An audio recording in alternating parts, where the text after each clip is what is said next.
I would like to call good evening, council, members of the gallery, our friends at the media. I'd like to call the Tuesday, October 22nd, 2024 regular meeting of council to order. First up is 2.1, adoption of the agenda. As amended, please, council, for two items. Number one, replace the staff report under 5.1 with a revised version. And to add item 9.2, Village of McBride, request for letter of support. A mover and a shaker. Councillor Mullock, Councillor Pearson, thank you. Any further additions or deletions? All in favor? It's carried. We'll look to adopt under 3.1 the minutes of October 8th, 2024 regular meeting of council. Moved by Councillor McLean. Man, I had some really good potatoes tonight too. Seconded by Councillor Mullock. Are there any errors or omissions arising? All in favor? Carried. We do have a decision to make under the Fire Safety Act requirements under 5.1. It is a revised report, so I'll just give council just a couple of minutes to read through it, and we'll take a recommendation, or we'll look at the recommendation once you've give me the go-ahead.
So under the new Provincial Fire Safety Act, in effect, August 1st, 2024, replacing the former Fire Safety Act, we're looking that council appoint Dean Schneider as the fire inspector for the Village of Valemount, effective October 23rd, 2024.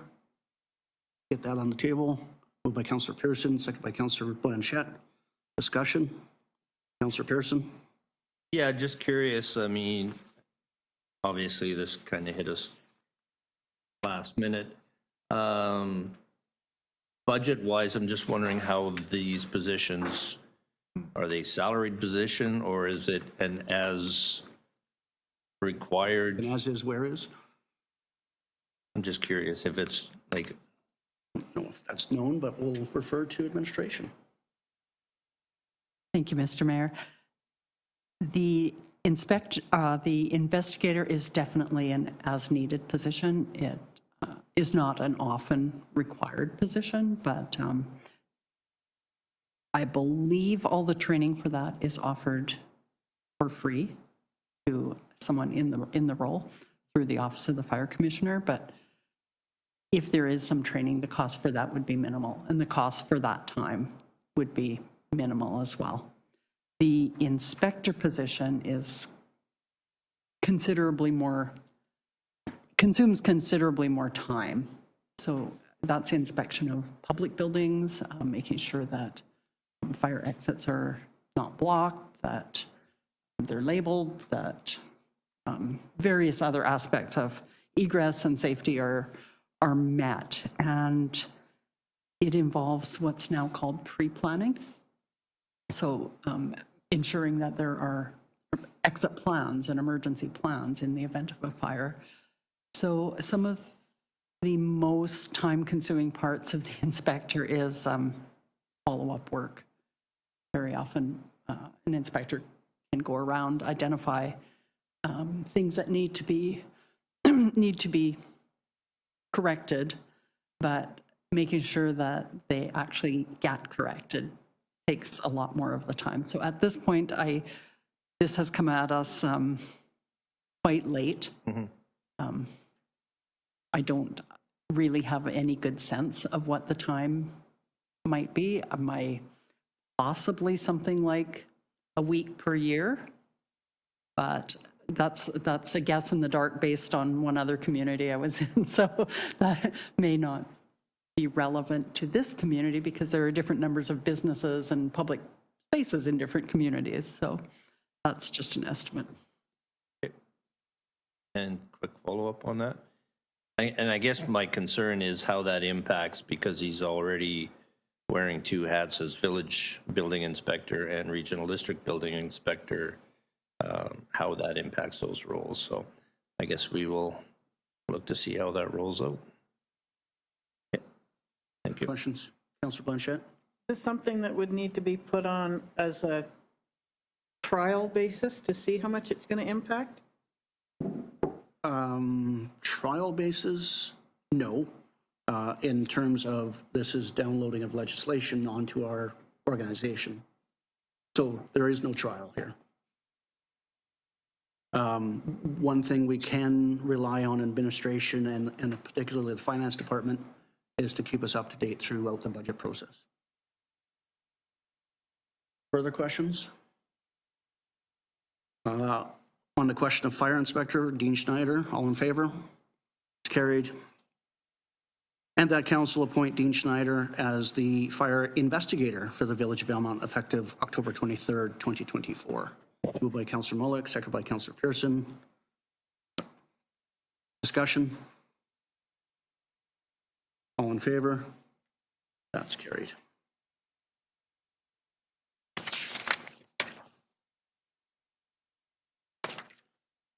Bylaws and policies, 6.1, permissive tax exemption bylaw number 898, 2024.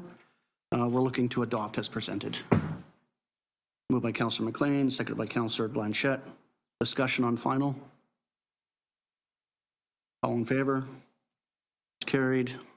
6.2, council remuneration bylaw number 899, 2024. Looking to adopt as presented. Moved by Councillor Pearson, seconded by Councillor Mullick. Discussion on final. And you were so right, Councillor Blanchette, it is $1.85. All in favor? It's carried. 6.3, fees and charges amendment bylaw number 901, 2024. We're looking for first and second reading. Moved by Councillor Blanchette, seconded by Councillor McLean.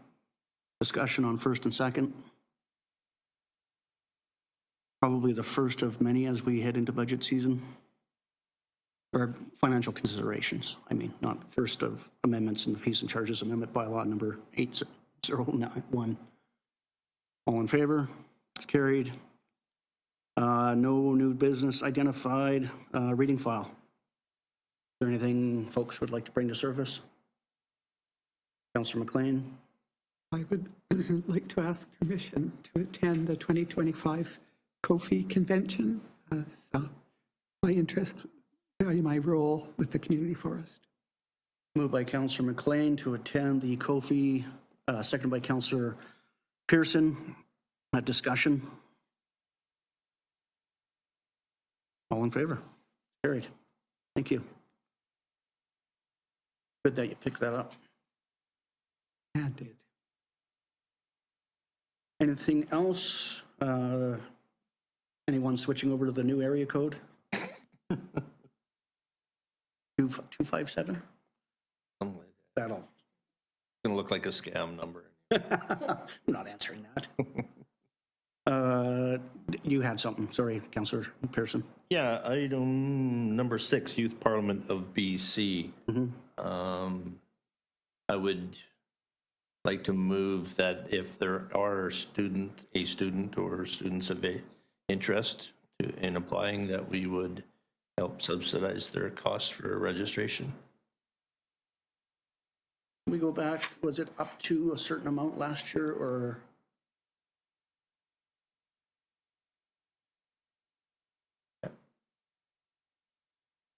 Was there, remind me, was there a deadline on that? That they had to register? Yes. November 1st.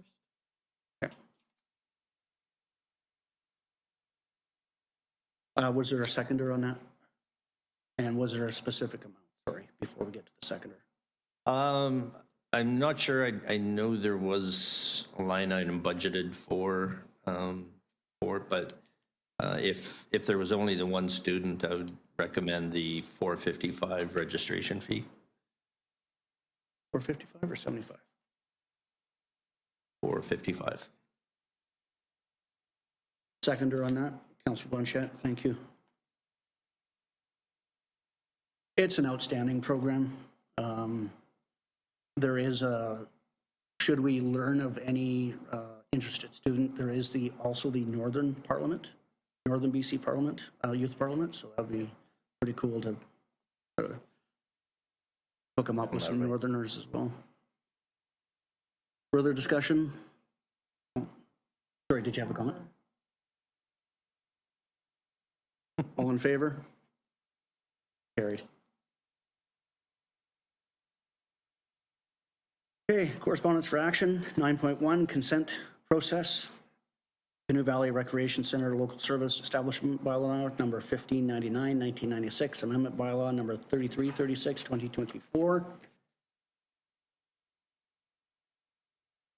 That notification be provided to the Regional District Fraser Fort George by way of certified resolution as follows, indicating that the municipality consents on behalf of the electors to adoption of Regional District Bylaw number 3366, 2024, whereas the Regional Board is considering the adoption of Canoe Valley Recreation Center Local Service Establishment Bylaw number 1599, 1996, Amendment Bylaw number 3366, 2024, and whereas the entire area of the Village of Valemount is a participating area for the above service, and whereas the Council of the Municipality believes that it is in the best interest of the electors to consent on their behalf to the above bylaw.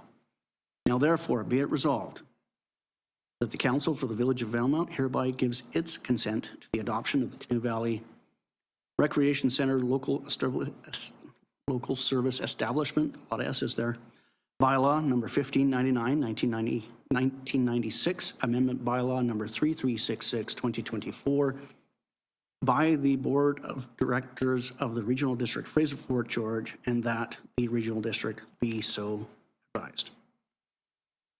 Does that need repeating? I missed the second paragraph. Happy to repeat. Moved by Councillor Pearson, thank you, from the Triple C. Seconded by Councillor Mullock. Discussion. Councillor Pearson. Yeah, it's unfortunately the process works that it's done every 5 years versus a more stable amount, but it's definitely a necessary facility in our community that we need support to keep open. So Agreed. It could be a topic of discussion for a future Triple C meeting. Further discussion? All in favor? It's carried. Does anybody have a notice of motion to bring forward? Oh. 9 point.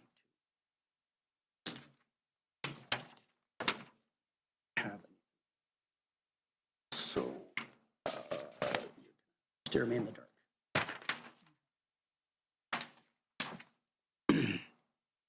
9.2, Village McBride, request for a letter of support. You have some documentation before you, if anybody needs a minute to read through it. Local Government Development Program, Development Bylaws and Procedures Review Project for the Village of McBride. They're looking for a letter of support.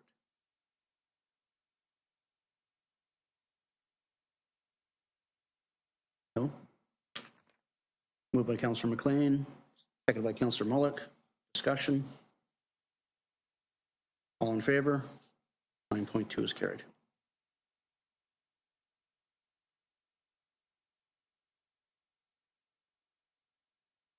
Now, does anybody have a notice of motion to come forward? No unfinished business. Council reports. You go with Councillor Pearson. Nice light 2-week period. So October 10th and 11th, we had a council to council with the Village of Valemount, Mayor, Councillor Mullock, myself, and staff, and the council and staff from the Claytley Tenay. It was a great 2 days of sessions, getting to know each other.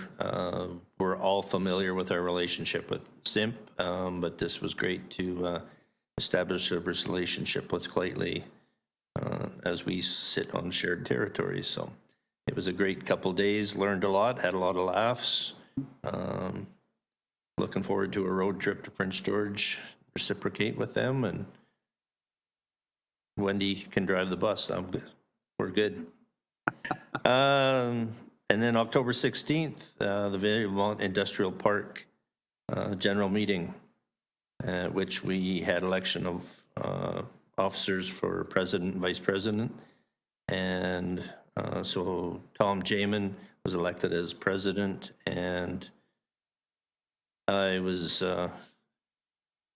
elected as vice president, somewhat reluctantly, but Congratulations. But we got that taken care of, and looking forward to moving things forward with the group. So, and that's my report. Awesome. Councillor McLean? On October 17th, which I neglected to mention in my written report earlier, I attended a meeting with the Valemount Community Forest. This morning, I attended a meeting of the Local Government Committee of the Columbia Basin Treaty. Thank you. Councillor Blanchette? I have nothing to report. Good on you. Councillor Mullock? As mentioned by Pearson, on October 10th and 11th, I attended the council to council meeting with the Clayton and some of the council members and staff, and I found it a very positive experience.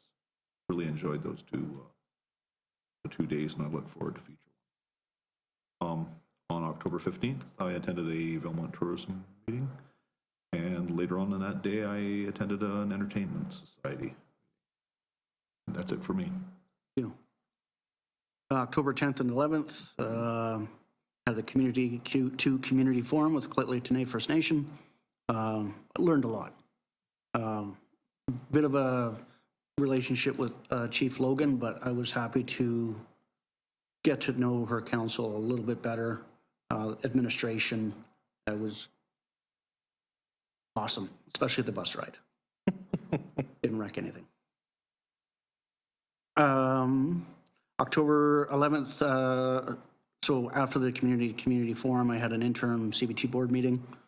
And then on the 17th, it was all things regional district, starting off with environment parks, regional hospital board, their open board, and finally a closed session following that. That's my report. Questions, comments? The calendar of events, this is under 13.1 for everyone. We do have time this evening, just a little bit for public comment under 14.1 on items considered by council as part of the approved agenda. Are there any public comments this evening?